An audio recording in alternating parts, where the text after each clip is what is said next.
इस वीडियो में हम जानेंगे कि जो प्राचीन भारत को लेकर बहस होती है कि इस उपमहाद्वीप के मूल निवासी कौन थे, द्रविड़ हैं या आर्य हैं। डॉक्टर बाबा साहब इस देश से भागना चाहते थे। वो तो मूल भारत ही थे। आप बाहर से आए हैं। ये आर्यन जितने भी हैं वो बाहर से आए। हम तो मूल भारतीय हैं। इस देश में रहने वाले लोग हैं।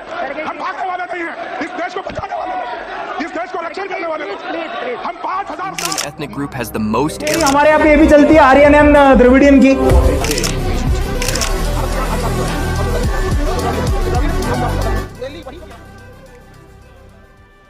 और जब मैं इस वीडियो को लेकर रिसर्च कर रहा था तो मैं भी बहुत कंफ्यूज्ड था, क्योंकि कई ऐसे सवाल थे जो इस गुत्थी को और उलझाते जा रहे थे। जैसे द्रविड़ों का संबंध मेहरगढ़ और सिंधु सभ्यता से बताया जाता है, लेकिन वह वर्तमान समय में साउथ इंडिया के रहवासी हैं, तो मतलब इसके पीछे की क्या कहानी हो सकती है। वेदों को आर्यों ने लिखा और वेदों को हिंदू सनातन धर्म की नींव भी कहा जाता है, लेकिन हमें आधुनिक इतिहासकारों से सुनने को मिलता है कि आर्य तो बाहर से आए थे। और संस्कृत भी इंडो यूरोपीय परिवार की भाषा है, जिसमें लैटिन, ग्रीक और जर्मन जैसी भाषाएं शामिल हैं। तो क्या जो अभी वर्तमान समय में हिंदू सनातन धर्म है, यह भी बाहर से आया था क्या? जैसे मध्यकाल में इस्लाम और ईसाई धर्म भारत आया था।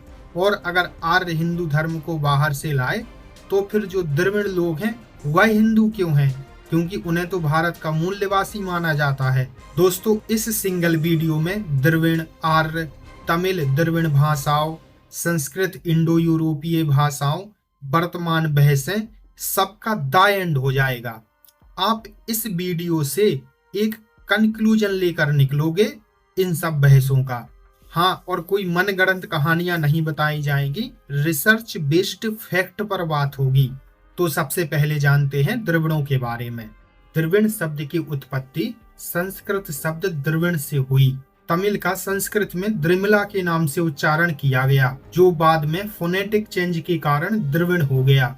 तमिल शब्द की उत्पत्ति संगम लिटरेचर से हुई, जो 300 ईसा पूर्व से 300 ईस्वी के बीच तमिल में लिखा गया था। इससे हमें प्राचीन तमिल समाज की संस्कृति, समाज, राजनीति और इतिहास के बारे में जानकारी मिलती है। द्रविड़ों के बारे में कुछ विद्वानों का मानना है कि ये मेहरगढ़ संस्कृति, जो 7000 ईसा पूर्व वर्तमान पाकिस्तान के बलूचिस्तान में स्थित थी, वहां से इनका विकास हुआ, या कह सकते हैं कि वहां से इनके प्राचीनतम तार जुड़ते हैं, क्योंकि ब्राहुई भाषा पाकिस्तान के बलूचिस्तान क्षेत्र में बोली जाती है। इसे बोलने वाले लोग ब्राहुई समुदाय के रूप में जाने जाते हैं। भाषा विज्ञान के अनुसार ब्राहुई भाषा द्रविड़ भाषा परिवार की एक शाखा है, जबकि इसके चारों ओर अधिकतर भाषाएं इंडो ईरानी परिवार की हैं, जैसे बलूची और पश्तो। यह एक भाषाई द्वीप के रूप में मौजूद है। इससे यह प्रतीत होता है कि ब्राहुई और दक्षिण भारतीय द्रविड़ भाषाओं का किसी समय एक साझा पूर्वज रहा होगा। इससे पहले कि हम द्रविड़ों का इतिहास जानना शुरू करें, थोड़ा यह भी जान लो कि उनकी जेनेटिक्स रिपोर्ट क्या कहती है। तो दोस्तों, जो आनुवांशिक तत्व आधुनिक द्रविड़ समुदाय में देखने को मिलते हैं, वे केवल द्रविड़ समुदाय तक सीमित नहीं है। भारतीय उपमहाद्वीप के कई अन्य समूहों में भी समान डीएनए तत्व देखे गए हैं। उदाहरण के लिए जैसे इंडो आर्यन, मुंडा, संथाल और उत्तर पूर्वी राज्यों नागालैंड, मिजोरम, अरुणाचल और तिब्बत के कुछ समुदायों में भी यह हैप्लो ग्रुप पाया जाता है। अब मैंने डीएनए रिपोर्ट इसलिए बताई आप लोगों को कि जो अपने यहाँ भारत के मूल निवासी को लेकर बहस होती है, वह विदाउट डीएनए रिपोर्ट के अधूरी है। और भारत का कौन मूल निवासी है, वह आप जब पूरी वीडियो देखोगे तभी समझ पाओगे। चलो तो द्रविड़ लोगों के इतिहास की टाइमलाइन को देखते हैं शॉर्ट में, जो संभवतः कुछ इस प्रकार है। लगभग 7000 ईसा पूर्व में मेहरगढ़ में द्रविड़ लोग रहते थे।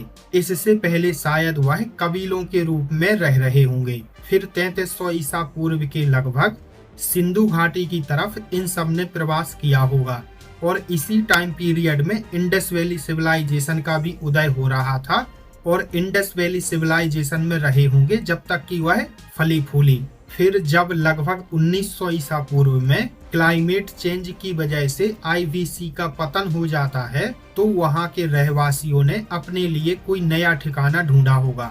जिसमें से कुछ लोग दक्षिण भारत में बस गए और बाद में द्रविड़ कहलाए। अब जानते हैं आर्यों के बारे में। आर्य शब्द का शाब्दिक अर्थ होता है श्रेष्ठ या सभ्य। यह शब्द वेदों में एक सम्मानजनक शब्द के रूप में प्रयुक्त हुआ है। ऐतिहासिक रूप से आर्यों को भारत के संदर्भ में एक भाषाई समूह माना जाता है जो संस्कृत आधारित भाषाएं बोलते हैं। कुछ विद्वानों के अनुसार Arya central Asia, modern day Ukraine and southern Russia से ईरान, अफगानिस्तान होते हुए भारत के उत्तर पश्चिमी क्षेत्र पंजाब, हरियाणा में आए और फिर धीरे धीरे पूरे उत्तर भारत में फैल गए। इस थ्योरी को आर्यन माइग्रेशन और इन्वेजन थ्योरी कहा जाता है। लेकिन इस आर्यन थ्योरी पर जब वर्तमान समय में रिसर्च हुई तो यह बहुत ही ज्यादा विवादित निकली। अब आप पहले वह की पॉइंट जानिए जो आर्यन माइग्रेशन और इन्वेजन थ्योरी के पक्ष में विद्वानों द्वारा दिए जाते हैं।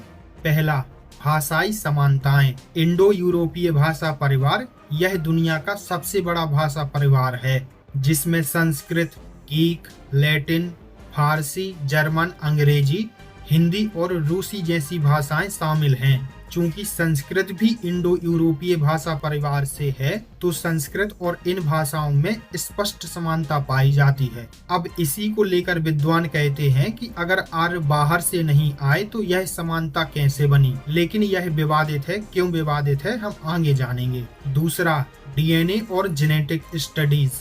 R1A1A एक जीन है जो भारतीयों में पाया जाता है। यही जीन ईरान, मध्य एशिया, रूस, पोलैंड, यूक्रेन और यूरोप के कई हिस्सों में पाया जाता है। इससे आर्यन माइग्रेशन थ्योरी को समर्थन मिलता है, लेकिन यह भी विवादित है। क्यों विवादित है हम आगे जानेंगे। तीसरा, बोगज शिलालेख। 1400 ईसा पूर्व के आसपास के मिले बोगज शिलालेख में हित्ती और मित्तानी राजाओं के बीच में एक संधि का उल्लेख है। हित्ती और मित्तानी साम्राज्य आधुनिक तुर्की, सीरिया और उत्तरी इराक में स्थित थे। इन दोनों राज्यों ने संधि की थी। उस संधि में वैदिक देवता मित्र, वरुण, इंद्र और नासत्व, अश्विनी कुमार का नाम आता है। तो इसका मतलब यह हो सकता है कि आर्य भारत आने से पहले वहां मौजूद थे, लेकिन यह भी विवादित है। क्यों विवादित है हम आगे जानेंगे। अब यह तीनों की पॉइंट्स क्यों विवादित हैं आइए एक एक करके जानते हैं। पहला की पॉइंट, भाषाई समानता के बारे में ओवरऑल टाइमलाइन बनाए।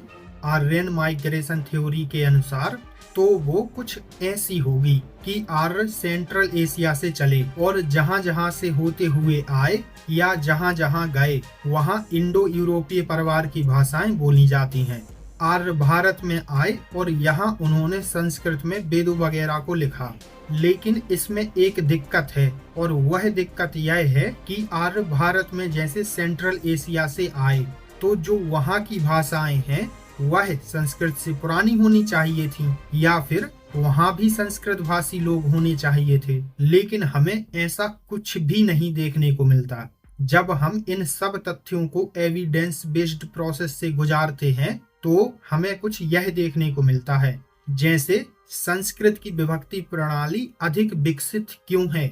विभक्ति प्रणाली भाषा की व्याकरण से संबंधित है। इसको आपको आसान भाषा में समझाना थोड़ा सा जटिल है। आप Google, chat GPT, YouTube video से खुद समझ लेना। मैं बस यह बताए देता हूँ कि इससे होता क्या है।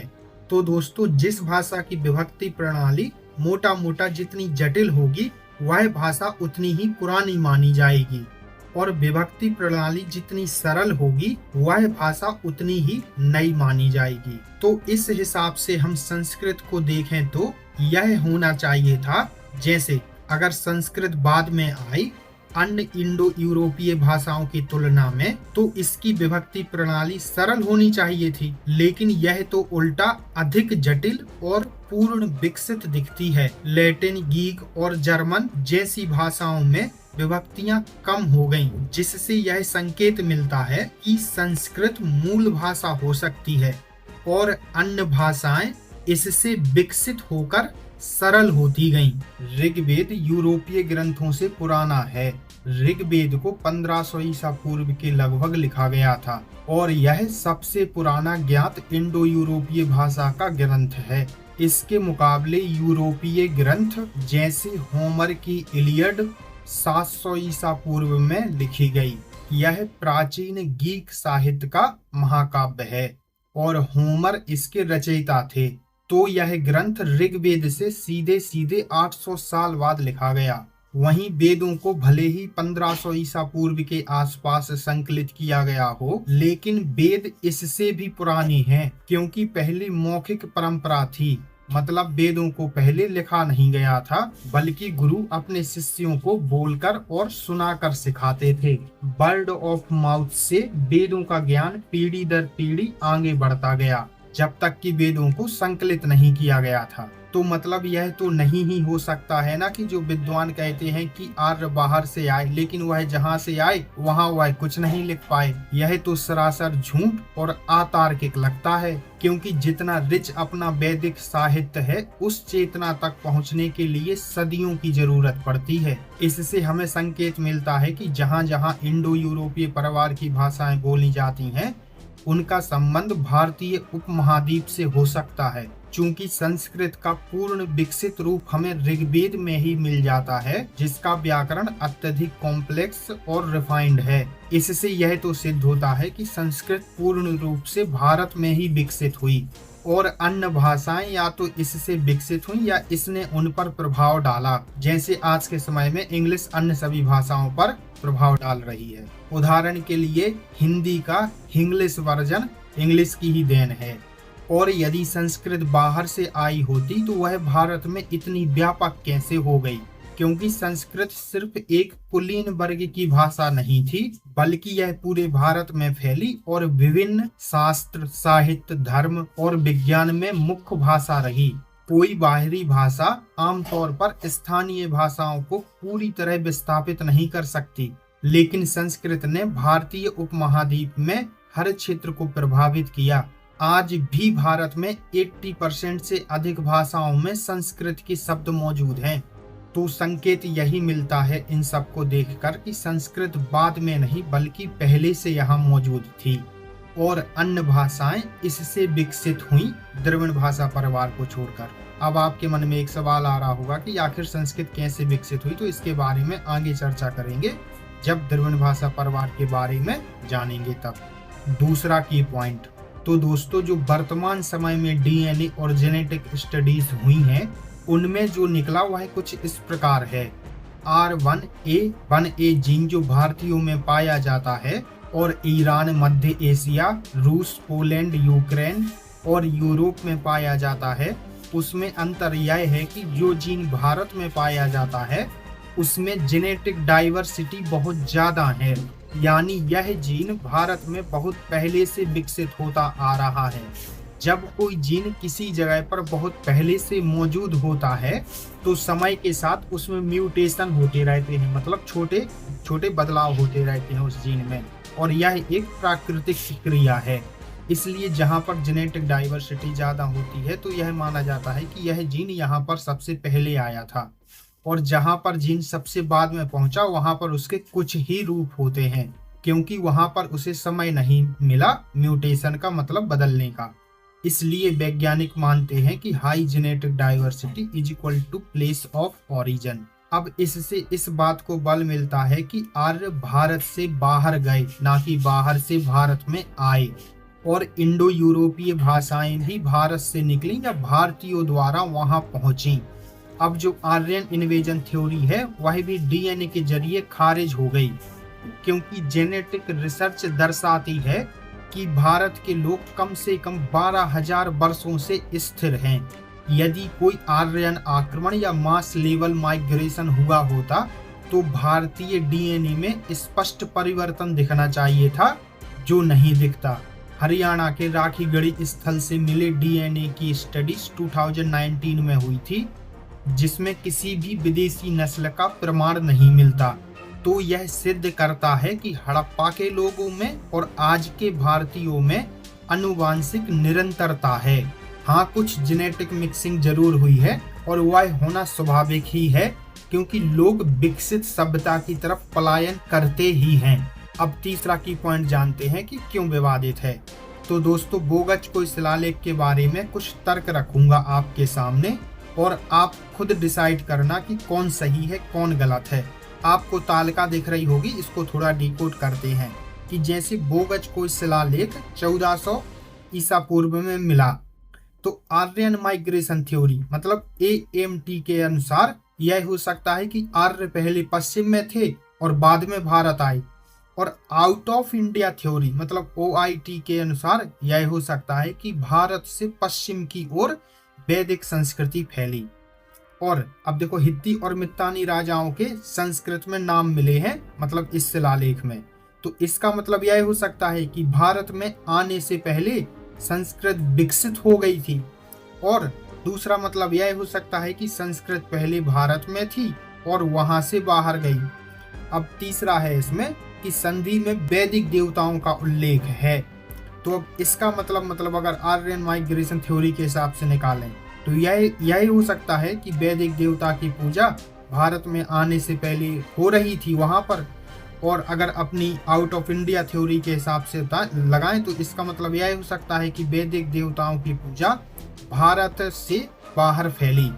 देखो, मैंने बोगच शिलालेख के जितनी मतलब हो सकते थे आपके सामने रख दिए, लेकिन इसकी काफी संभावना है कि मतलब इंडस वैली सिविलाइजेशन के पतन के बाद जिस प्रकार भारत की तरफ मतलब लोग फैले, वैसे ही पश्चिम की तरफ भी फैले हों, क्योंकि शिलालेख तो 1400 ईसा पूर्व पुराना है और अपने वेद ही 1500 ईसा पूर्व में संकलित होना प्रारंभ हो गए थे।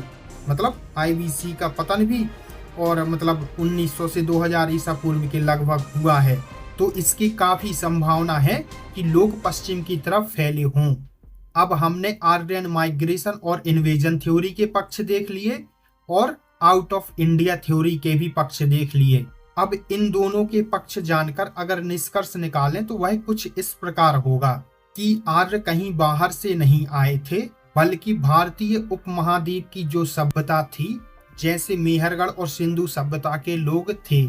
सिंधु सभ्यता का जब धीमे धीमे पतन होने लगा जलवायु परिवर्तन की वजह से, क्योंकि सरस्वती नदी भी सूख चुकी थी, और इसके कई प्रमाण दिए हैं विद्वानों ने।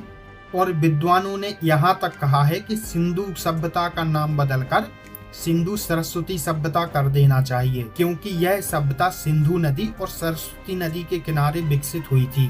और इसी सभ्यता के निवासियों ने आगे चलकर वैदिक संस्कृति और साहित्यों जैसे वेद, उपनिषद, दर्शन और पुराण आदि लिखे, और यही सब मिलकर बाद में हिंदू सनातन धर्म के रूप में विकसित हुए। और सिंधु सरस्वती सभ्यता से कई ऐसे प्रमाण मिले हैं जो इस बात की पुष्टि करते हैं, जैसे सिंधु सरस्वती सभ्यता से स्वास्तिक चिन्ह के साक्ष्य मिले हैं, जो बाद में हिंदू सनातन धर्म में एक महत्वपूर्ण प्रतीक बन गया और अभी तक बना हुआ है। जब हम कोई नया वाहन लेते हैं तो सबसे पहले उस पर स्वास्तिक चिन्ह बनाते हैं, है ना। तो मतलब यह एक महत्वपूर्ण प्रतीक है हिंदू सनातन धर्म में, और यह सिंधु सरस्वती सभ्यता में मिला था सबसे पहले। और सिंधु सरस्वती सभ्यता में नंदी बैल के भी साक्ष्य मिले हैं, जो बाद में भगवान शिव की सवारी के रूप में हिंदू धर्म में पूजे जाने लगे। सिंधु सरस्वती सभ्यता से योग मुद्रा के भी साक्ष्य मिले हैं, जो बाद में हिंदू धर्म में ध्यान और योग के महत्वपूर्ण तत्वों के रूप में विकसित हुए। सिंधु सरस्वती सभ्यता से पशुपति मुहर में एक व्यक्ति को जानवरों के बीच में बैठे दिखाया गया है, जो भगवान शिव के पशुपति रूप से मिलते जुलते हैं। सिंधु सरस्वती सभ्यता के स्थलों से वैदिक यज्ञ वेदियों से मिलते जुलते यज्ञ कुंड मिले हैं, जो अग्नि पूजा के साक्ष्य प्रदान करते हैं। सिंधु सरस्वती सभ्यता में वनस्पतियों, जीवों और प्रकृति की पूजा पर जोर दिया जाता था, जो बाद में हिंदू धर्म में भी दिखाई देता है। इन साक्ष्यों से पता चलता है कि सिंधु सरस्वती सभ्यता और हिंदू धर्म के बीच एक निरंतरता है, और इससे हम यह निष्कर्ष निकाल सकते हैं कि पुरातत्व, भाषा, DNA, वेदों और सांस्कृतिक तथ्यों की गहराई से जांच करने पर यह तर्क मजबूत होता है कि आर्य भारत के मूल निवासी थे। विदेशी आक्रमण और मास लेवल माइग्रेशन का अभी तक कोई प्रमाण नहीं मिला। इसके उलट कई प्रमाण बताते हैं कि भारत एक प्राचीन, आत्मनिर्भर और समृद्ध सभ्यता का केंद्र था, जिससे अन्य संस्कृतियां प्रभावित हुईं। अब जानते हैं द्रविड़ भाषा परिवार को और संस्कृत भाषा परिवार को, जिससे आपको जो वर्तमान में बहसें चल रही हैं उनकी गहराई से समझ हो सके और बहस के बारे में आप खुद के विचार कह लो या तर्क कह लो, उनकी जमीन तलाश सको। तो सबसे पहले जानते हैं द्रविड़ भाषा परिवार को। द्रविड़ भाषा परिवार मुख्यतः तमिल, तेलुगु, मलयालम, कन्नड़ भाषाओं को कहा जाता है, जिसमें तमिल सबसे प्राचीन है और तेलुगु, मलयालम, कन्नड़ भाषाओं की जननी है। तमिल एक जीवित भाषा के रूप में सबसे पुरानी भाषा मानी जाती है, यानी जो आज भी बोली जाती है और जिसकी बोलने की परंपरा टूटी नहीं। हम पहले जान चुके हैं कि द्रविड़ों का संबंध मेहरगढ़ और सिंधु सभ्यता से है, तो उनकी मुख्य भाषा जो तमिल है उसका भी संबंध मेहरगढ़ और सिंधु सभ्यता से हो सकता है। लेकिन अभी हम इसको लेकर 100% श्योर नहीं है कि इसका संबंध इंडस वैली सिविलाइजेशन से है, क्योंकि इसकी लिपि अभी तक समझी नहीं गई है। लेकिन कुछ शोधकर्ता मानते हैं कि इसका संबंध जो प्राचीन तमिल भाषा है उससे हो सकता है। अब जानते हैं संस्कृत भाषा परिवार को, या कह लो इंडो यूरोपीय भाषा परिवार को। लेकिन मुझे तो लगता है भाई इसका नाम संस्कृत भाषा परिवार रख देना चाहिए, क्योंकि मैं आपको पिछले कितने प्रूफ दे चुका हूँ कि शायद संस्कृत से ही सभी भाषाएं पनपी या प्रभाव डाला, तो क्यों ना संस्कृत भाषा परिवार ही इसका नाम किया जाए। और इसके बारे में आपका क्या विचार है थोड़ा कमेंट में जरूर बताना। तो दोस्तों, अभी तक हमने यह जाना कि संस्कृत में ही वेद लिखे गए, वो भी 1500 ईसा पूर्व के आसपास। लेकिन अभी तक यह नहीं जाना कि आखिर संस्कृत के बारे में शोधकर्ता क्या कहते हैं कि कैसे विकसित हुई है। तो दोस्तों, जो कहानी द्रविड़ भाषा तमिल की है वही कहानी संस्कृत की है। ये भी सिंधु सरस्वती सभ्यता से संबंधित है। जैसे अभी तक यह सिद्ध नहीं हो पाया है कि तमिल का पूर्व रूप ही सिंधु सरस्वती सभ्यता की लिपि थी, वैसे ही यह भी सिद्ध नहीं हो पाया है कि संस्कृत सिंधु सरस्वती सभ्यता की लिपि थी। लेकिन संभावना दोनों की है। अब अगर इन दोनों को मिलाकर निष्कर्ष निकाला जाए तो वह कुछ ये होगा कि आर्य और द्रविड़ एक ही मूल सभ्यता से जुड़े थे। लेकिन आपके मन में एक सवाल आ रहा होगा कि फिर इन दोनों की भाषाएं अलग अलग क्यों हैं? खासकर अगर द्रविड़ लोग मेहरगढ़ और सिंधु सभ्यता से संबंधित हैं तो उनकी भाषा संस्कृत होनी चाहिए थी, या फिर ये हो सकता था कि मतलब उत्तर भारत में भी द्रविड़ भाषाएं बोली जानी चाहिए थी। तो इसके कुछ संभावित और तार्किक कारण जानते हैं। पहला कारण, प्राचीन भारत बहुभाषिक मतलब मल्टीलिंगुअल समाज रहा है। भारत की सभ्यताएं शुरू से ही विशाल, विविध और संस्कृतियों व भाषाओं की संगम रही हैं। जिस तरह आज भी भारत में सैकड़ों भाषाएं एक साथ अस्तित्व में हैं, वैसे ही प्राचीन भारत में भी रहा होगा। संभव है कि सिंधु सरस्वती क्षेत्र में भी एक साथ कई भाषाएं बोली जाती थीं, जिसमें संस्कृत के पूर्व रूप, द्रविड़ भाषाओं के पूर्व रूप, मुंडा या अन्य आदिवासी भाषाओं के पूर्व रूप एक साथ बोले जाते थे। क्योंकि सिंधु सरस्वती सभ्यता के विभिन्न स्थानों पर विभिन्न भाषाओं के होने का अनुमान लगाया गया है। हो सकता है कि द्रविड़ भाषाएं सिंधु क्षेत्र के दक्षिण या दक्षिण पूर्व क्षेत्रों में विकसित हुई हों, जबकि संस्कृत उत्तर पश्चिमी भाग में पनपी हो। अब इन दृष्टिकोणों से हमें प्रतीत होता है कि संस्कृति साझा थी, लेकिन भाषा में विविधता थी। दूसरा कारण है geographic separation of north and south. द्रविड़ भाषाएं दक्षिण भारत में प्रमुख हैं, तो हो सकता है कि कुछ द्रविड़ भाषी लोगों ने मतलब सिंधु सरस्वती सभ्यता से दक्षिण की ओर पलायन किया हो और वहां उनकी भाषाएं स्वतंत्र रूप से विकसित हुई हों। जैसे तमिल से तेलुगु बनी, जो मुख्य रूप से आंध्र प्रदेश और तेलंगाना में बोली जाती है। कन्नड़ बनी, जो मुख्य रूप से कर्नाटका में बोली जाती है। मलयालम, जो 9वीं शताब्दी के बाद तमिल से अलग हुई और केरल में मुख्य रूप से बोली जाती है। तो जियोग्राफिक कंडीशन की वजह से यह साउथ इंडिया में ज्यादा फली फूली। इस दौरान संस्कृत भाषी समूह उत्तर भारत में रहे और उनकी भाषाई धारा अलग दिशा में आगे बढ़ी। और ये निम्न भाषाएं विकसित हुई। जैसे हिंदी, यह भारत में सबसे अधिक बोली जाने वाली भाषाओं में से एक है और इसका विकास भी संस्कृत से हुआ है। मराठी, यह महाराष्ट्र की आधिकारिक भाषा है और इसका विकास भी संस्कृत से हुआ है। बांग्ला, यह बंगाल और बांग्लादेश की आधिकारिक भाषा है और इसका विकास भी संस्कृत से हुआ है। गुजराती, यह गुजरात की आधिकारिक भाषा है और इसका विकास भी संस्कृत से हुआ है। पंजाबी, यह पंजाब की आधिकारिक भाषा है और इसका विकास भी संस्कृत से हुआ है। नेपाली, यह नेपाल की आधिकारिक भाषा है और इसका विकास भी संस्कृत से हुआ है।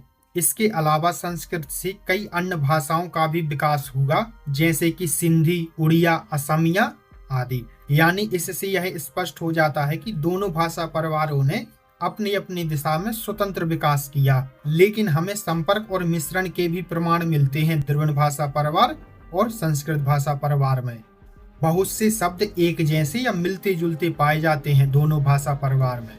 इससे पता चलता है कि दोनों भाषा परिवारों में संपर्क और आदान प्रदान हुआ है और दोनों को पूरी तरह अलग नहीं बल्कि सह अस्तित्व में रहे हुए भाषा परिवारों के रूप में सिद्ध करता है। अब अगर इस पूरी वीडियो का कंक्लूजन निकालें तो कुछ यह निकलेगा कि आर्य और द्रविड़ एक ही सभ्यता और एक ही सांस्कृतिक धारा के दो पहलू थे, क्योंकि भारत की संस्कृति एक सतत विकासशील परंपरा रही है तो भाषा का भिन्न होना स्वाभाविक है। जैसे आज के भारत में बंगाली, मराठी, तमिल और हिंदी बोलने वाले लोग हैं, पर सबकी संस्कृति काफी हद तक मिलती जुलती है और मिलेगी ही, क्योंकि हम पहले जान चुके हैं कि कैसे जो सिंधु सरस्वती सभ्यता से जो प्रमाण मिले हैं, जैसे स्वास्तिक चिन्ह, नंदी बैल, योग मुद्रा, पशुपति मोहर, भगवान शिव का पशुपति रूप, यज्ञ वेदियों के प्रतीक इत्यादि, ये सभी हिंदू सनातन धर्म के प्रतीक चिन्ह हैं। और ये भी देख चुके हैं हम कि दोनों एक ही प्राचीन सभ्यता के हिस्से थे और वर्तमान समय में भी द्रविड़ भाषी राज्यों में बहुसंख्यक हिंदू ही हैं। अब ऐसा तो है नहीं कि इन्हें कन्वर्ट किया गया हो, क्योंकि ऐसे प्रमाण तो कहीं मिलते ही नहीं हैं और अगर ऐसे प्रमाण होते तो अभी तक तो हिस्टोरियन मतलब यानी आग लगा चुके होते। ये तो जब से सभ्यता विकसित हुई है तभी से हिंदू हैं, वही देवी देवता हैं, वही त्योहार हैं, वही मिली जुली संस्कृति भी है। इससे यह तो सिद्ध होता है कि भले ही हमारी भाषाएं अलग अलग रही हों, लेकिन हम हैं एक ही। अपने यहाँ तो कहावत है कि 4 कोस पे पानी बदले 8 कोस पे वाणी, 18 कोस पे लेखनी बदले 34 कोस पे रसोई कहानी। बस यह हुआ है कि द्रविड़ भाषा परिवार की जो भाषाएं हैं वह समय के साथ दक्षिण भारत में ज्यादा परिपक्व होती चली गई और जो संस्कृत भाषा परिवार की भाषाएं हैं वह समय के साथ उत्तर भारत में ज्यादा परिपक्व होती चली गई। संस्कृत और द्रविड़ भाषाएं वैसे भी कभी विरोधी नहीं रही हैं, वे दो नदियों की तरह साथ साथ बही और मिलकर भारत की सांस्कृतिक धारा को गढ़ते हुए आगे बढ़ी। और आर्यन माइग्रेशन और इन्वेजन थ्योरी ब्रिटिश काल में कॉलोनियल मेंटेलिटी से प्रेरित थी, जिससे यह साबित किया जा सके कि भारत की संस्कृति बाहर से आई है। ब्रिटिश सरकार जब भारत पर शासन कर रही थी तो वे सिर्फ राजनीतिक रूप से नहीं बल्कि सांस्कृतिक रूप से भी खुद को श्रेष्ठ साबित करना चाहते थे। इसका एक तरीका था यह दिखाना कि इंडियन सिविलाइजेशन एंड कल्चर असली नहीं है बल्कि बाहर से आया है। इसलिए इंडियंस को अपने हेरिटेज और खुद पर गर्व करने का कोई रियल रीजन नहीं है। ब्रिटिश विद्वानों जैसे मैक्स मूलर आदि ने यह प्रचारित किया कि भारत के मूल निवासी द्रविड़ थे जो निचली जातियां बन गए। बाहर से आए आर्य यानी सफेद चमड़ी वाले लोग जो संस्कृत और वेद लाए, उन्होंने द्रविड़ों पर शासन किया और उच्च जातियां बन गए। इन सिद्धांतों के जरिए ये बताने की कोशिश की गई कि भारतीय सभ्यता की जड़ें भारत में नहीं है बल्कि यूरोप और मध्य एशिया में है।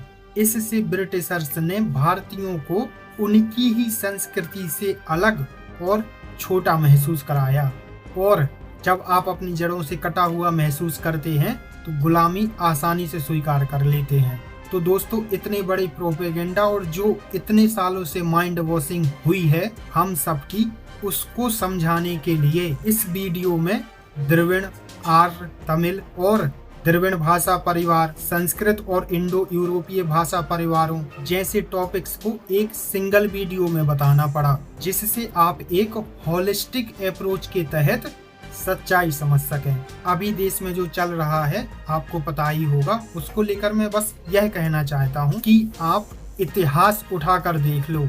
आर्य और द्रविड़ हजारों सालों से एक साथ को एग्जिस्ट करते आ रहे हैं पीसफुली। हम सब उसी प्राचीन सभ्यता की संतानें हैं जिसने वेद भी लिखे और संगम साहित्य भी लिखा। हमें यह सोचने की जरूरत है कि कहीं कुछ लोग हमें उत्तर भारत बनाम दक्षिण भारत में बांटकर खुद का हित तो नहीं साध रहे। क्या हम सच में एक दूसरे के विरोधी हैं या हमें ऐसा सोचने पर मजबूर किया जा रहा है?